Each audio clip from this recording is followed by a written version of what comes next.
সকলেই বলছেন we want justice, সকলে বলছেন বিচার চাই। বিচার দেবে কে? এই বিচারকে দল মত ধর্ম বর্ণ নির্বিশেষে, পতাকার গোলামি নির্বিশেষে কোন ছুত মার্গ নয়,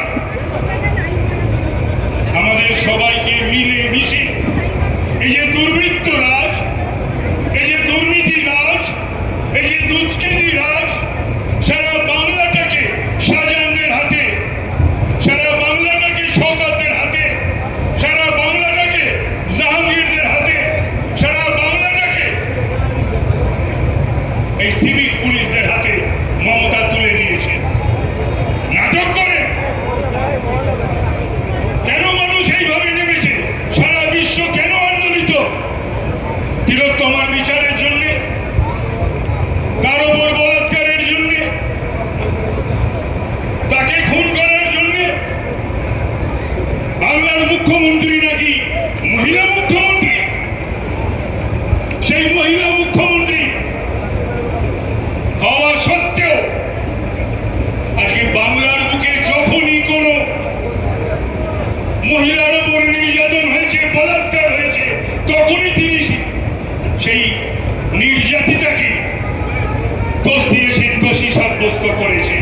পরপর একের পর এক, সে সন্দেশখালী হোক, হাঁসখালী হোক, সে কালিয়াগঞ্জ হোক, কালিয়াচক হোক, সে কামদুনি হোক বা স্ট্রিট হোক, তিনি নির্যাতিতার দিকে আঙুল তুলেছেন। লজ্জা করে না?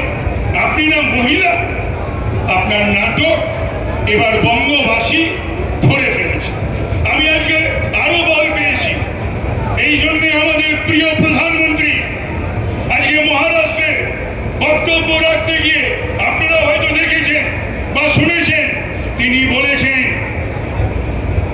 নারীর সম্ভ্রম রক্ষা করার কথা শুধু নয়, যে কোনো মূল্যে রক্ষা তো করতে হবে।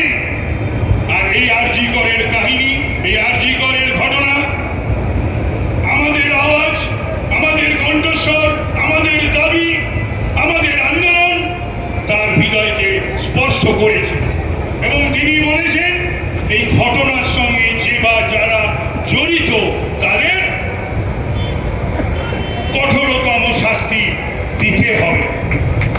শুধু তাই বলেননি, প্রিয় প্রধানমন্ত্রী, প্রিয় প্রধানমন্ত্রী নরেন্দ্র দামোদর দাস মোদীজি বলেছেন যে এর পেছনেও যারা আছে, যারা এই সমস্ত খুনিদের, বলাৎকারীদের প্রশ্রয়দাতা, তাদেরকেও শাস্তি দিতে হবে।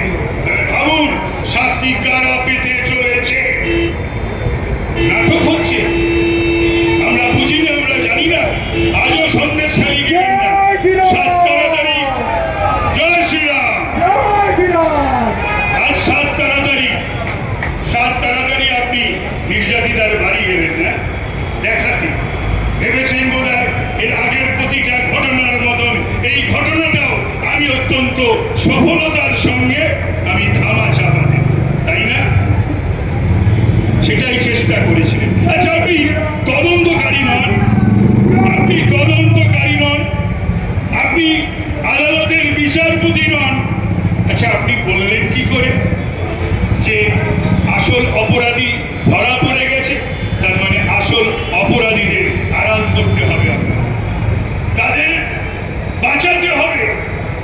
আপনি কি করে বললেন যে রোববার পর্যন্ত কলকাতা পুলিশকে দেওয়া আছে, না হলে পরে সিবিআই? কারণ আপনি তো জানতেন যাবতীয় কেমিক্যাল দিয়ে যা যা করার সেটা তো করা হয়েই গেছে, আরো যেটুকু বাকি আছে সেটা রোববারের মধ্যে সম্পন্ন হয়ে যাবে।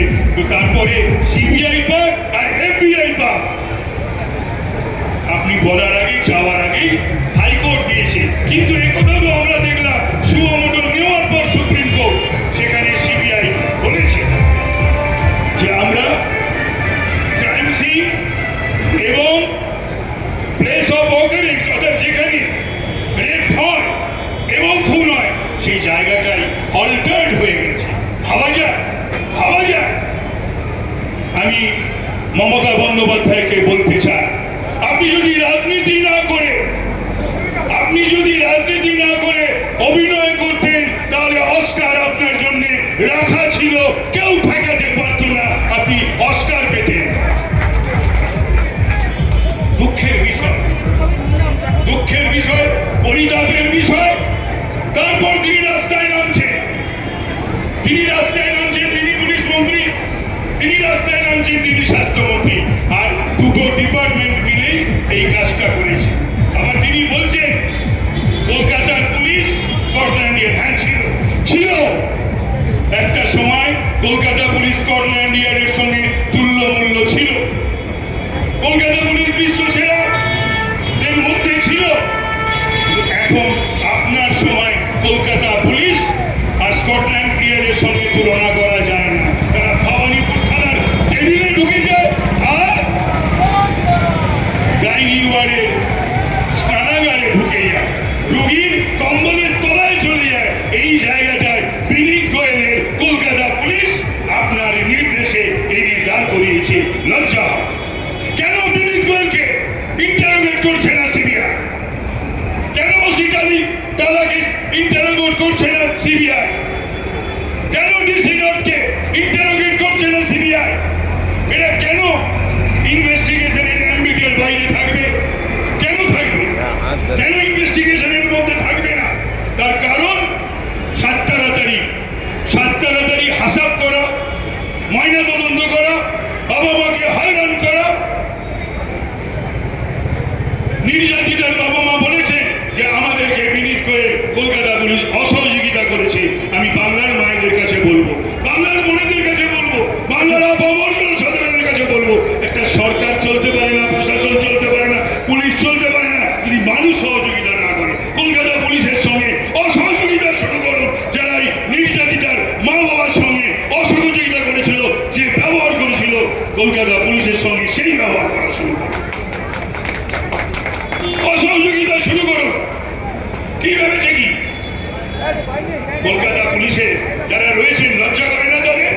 সুপিরিয়ারের কথা শুনবেন না, মমতার কথা শুনবেন না, বিনীতের কথা শুনবেন না, বাঁচাবে আপনাদের?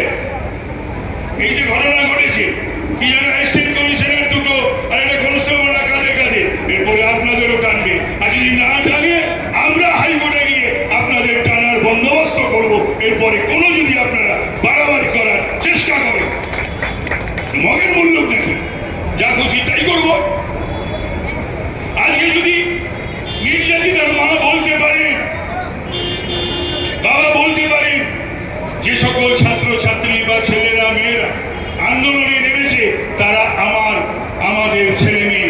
আমি একটা সন্তান হারিয়েছি, আমার কন্যা হারিয়েছি, কিন্তু আমি লাখে লাখে সন্তান, কন্যা পেয়েছি, পুত্র পেয়েছি। আমি আপনাদের কাছে এই আবেদন করতে পারবো না?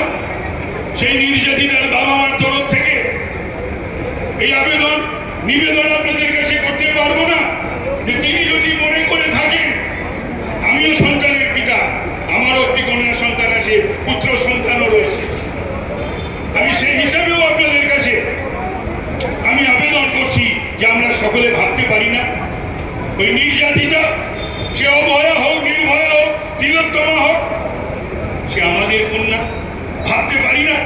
দল মত ধর্ম বর্ণ পতাকার গোড়ামি নির্বিশেষে আমরা ভাবতে পারি না যে আমাদের কন্যা, যাকে এভাবে পৃথিবী থেকে সরিয়ে দেওয়া হলো, কেড়ে নেওয়া হলো তার জীবনটাকে? এটা শুধুমাত্র একটা সাধারণ বলাৎকার বা খুন নয়। এই একমাত্র সরকার বাংলার, যে সরকারের শিক্ষা দপ্তরটা জেলে থাকে, শিক্ষামন্ত্রী জেলে থাকে, এই বাংলায় একমাত্র সরকার মমতার সরকার, যার খাদ্যমন্ত্রী জেলে থাকে, এবং এই একমাত্র সরকার যার পুলিশ জঘন্য কার্যকলাপে লিপ্ত থাকে। এই সমস্ত এই সিভিক ভলেন্টিয়ারদের দিয়ে যা খুশি কাজ তারা করায়, যা খুশি কাজ করায়। জানি না আমরা, না কেউ জানি না, চোখে ঠুলি পড়ে থাকি নাকি আমরা? আমরা দেখতে পাই না, আমরা শুনি না? এই একমাত্র সরকার যার স্বাস্থ্যমন্ত্রী, এটা তো আরজি কর, কেঁচো খুঁড়তে সাপ বেরোবে। স্বাস্থ্য দপ্তর, স্বাস্থ্য ভবন, অন্যান্য মেডিকেল করে আপনি কি মনে করেন এই আরজি করেই একমাত্র ঘাপলা হতো? আরজি করেই একমাত্র দুর্নীতি হতো? এই আরজি করে চেয়ারম্যান ছিলেন আমি 2.5-3 বছর, অবশ্য বহু বছর আগে। তখন এদের কাউকে আমি পাইনি। সেই সময় প্রফেসর সত্যধন বটব্যাল ছিলেন প্রিন্সিপাল। যাই হোক, তো সুতরাং এই যে বিষয়গুলো, এ তো শোনা যাচ্ছে না। এই পরশুদিনকে আরজি করে 184তম জন্ম দিবস গেল। মানুষটি ভিক্ষা করে আরজি করেছিলেন, ভিক্ষা করে। একটা বিলেত ফেরত এমআরসিপি ডক্টর, তিনি ভিক্ষা করে আরজি করেছিলেন। আচ্ছা, তিনি যদি জানতেন যে বাংলায় একটা এরকম সরকার আসবে, সন্দীপের মতন একটা এরকম প্রিন্সিপাল বা ডাক্তার হবে, তিনি কি ভিক্ষা করে এই আরজি করতেন, প্রতিষ্ঠা করতেন? যে এখানে ডাক্তার ছাত্রছাত্রীরা তাদের মধ্যে কিছু এই ধরনের হবে? এইভাবে একটা 31 বছরের একটা পোস্ট গ্রাজুয়েট ট্রেনিং, তাকে পৃথিবী ছেড়ে চলে যেতে হবে কত যন্ত্রণা নিয়ে, কত ব্যথা নিয়ে, কত বেদনা নিয়ে, কত কষ্ট নিয়ে, কত জ্বালা নিয়ে। পরশুদিন রাধা গোবিন্দ করে 184তম জন্মদিন গেছে। এটা খুবই পরিতাপের বিষয়, খুবই দুঃখের বিষয়। আর ইয়ে মিথ্যা কথা আমি এতদিন পর্যন্ত বলতাম না, আমি অসত্যবাদী বলতাম। নির্বাচনের সময় বলেওছিলাম, আপনারা দেখেও থাকবেন ওদের টিভিতে বা কাগজে, মমতা ব্যানার্জিকে। কিন্তু আমি বলছি যে পৃথিবীতে যদি ওপার বাংলায় যেমন একজন নোবেল লরিয়েট, সে এখন দায়িত্ব নিয়েছে, এপার বাংলায় মিথ্যাশ্রীর ওপর যদি সারা বিশ্বে যদি নোবেল প্রাইজ দেওয়া হয়, তাহলে মমতা ব্যানার্জির নাম প্রথমে উঠবে, নোবেল লরিয়েট হবে। যা খুশি, যখন খুশি, যা খুশি তিনি বলেন, বলছিল। এই পুলিশদের উনি ছাড়তে পারবেন না। তার কারণ এই বাংলার এই পুলিশ, এই কলকাতার এই পুলিশ, আমি নির্বাচনে দাঁড়িয়েছিলাম, আমি জানি এরাই ওকে বসিয়ে রেখেছে। এই যে নির্বাচনগুলো হয়, এই নির্বাচনে মানুষের ভোটের প্রতিফলন হয়েছে? কোথাও হয়েছে? তাহলে এই কলকাতা উত্তরেই তো হয়নি। এই কলকাতা উত্তরে আমি জানি না ওসিরা কি করেছে, ডিসিরা কি করেছে, বিনীত গোয়েল কি করেছে, কি করানো হয়েছে, তিনি তো নিজেই যাবা। মমতা বলেছেন 300টা ফোন। কেন ভাই, তুমি এত দামি দামি একজন মুখ্যমন্ত্রী, এত কাজ করেছো, একটা কেন্দ্রের জন্য তোমাকে 300টা ফোন করতে হবে কেন? তাহলে তুমি কি কি করিয়েছো, কি কি করিয়েছো? এই সমস্ত পুলিশ অফিসারদের শাস্তি দিতে হবে। কেন বারাকপুর কমিশনারেটে ক্রিমিনেশন হচ্ছে, সেখানে কেন সেখানে আত্মীয় নেই, স্বজন নেই, বন্ধু বান্ধব নেই? কেন পানিহাটির বিধায়ক থাকবে? কেন ডিসি নর্থ থাকবে? কেন এখানকার দুজন ওসি থাকবে? এদের তো থাকার কথা না। আর থাকবে বড় সেখানকার লোক থাকবে, তারা ক্রিমিনেট করবে। এইগুলো থেকে কি মানুষ কিছু বুঝতে পারে না? মানুষ কিছু জানে না, মানুষ বুঝতে পারে না। কেন এখনো তাদের টাকা হচ্ছে না? কার নির্দেশে ওই রেনোভেশন ওয়ার্ক সংস্কার ওই ভাঙা হলো, ওই ক্রাইম সিন বা ওই ঘরটাকে ভাঙা হলো? কেন সিবিআই তাদের ডাকা? কেন এটার সঙ্গে সংশ্লিষ্ট সমস্ত পুলিশ অফিসারদের এবং প্রিন্সিপাল সহ সমস্ত স্বাস্থ্য আধিকারিকদের ফোন কেন দেখা হবে না? এইগুলো দেখতে পেলে তো মানুষ চাইছে। মানুষ বড় কষ্টে আছে, বহু মানুষই জিজ্ঞাসা করছে। তার কারণ বাংলায় 13 বছর তারা কোনো বিচার পায়নি। তাই মানুষের মধ্যে যে বিচার পাবে তো তিলোত্তমা, বিচার পাবে তো নির্যাতিতা, বিচার পেতেই হবে, বিচার পেতেই হবে, বিচারের বন্দোবস্ত করতেই হবে।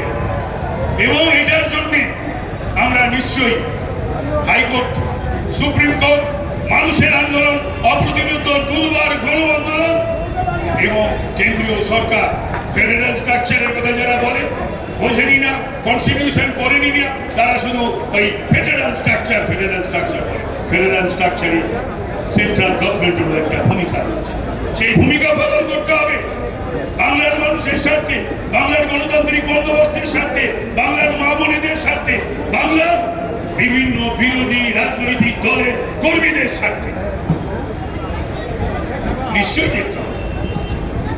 তার কারণ যা খুশি তাই করছে, যা খুশি তাই করছে, লুট চলছে বাংলা জুড়ে।